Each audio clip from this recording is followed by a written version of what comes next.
Hello guys, welcome to my YouTube channel. We provide knowledge regarding a typing skill and the shortcut keys used to press something different which is useful in day-to-day life. We every day see there is no dash key available on keyboard. There is a minus key over there, but it's not used for that dash only. For that purpose we have to do that. uh, let me just focus. Okay. Uh, Here is a alt key on our keyboard. Okay, just press that alt key and then press 0150 and remove the hand from dash key. Let me again show you this.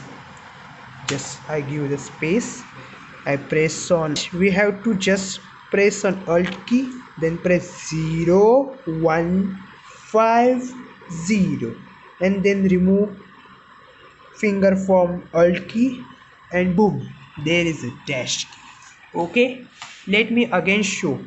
Just press this key, this keys. Let me just focus on this keys, this alt key. Just hold it on it, then type 0150 and then remove finger from alt key. You have to press alt key, then type 0150 and then remove finger from alt key. Okay, thank you for watching. I'm making such content on YouTube regarding these things. Okay, please subscribe my YouTube channel. Thank you.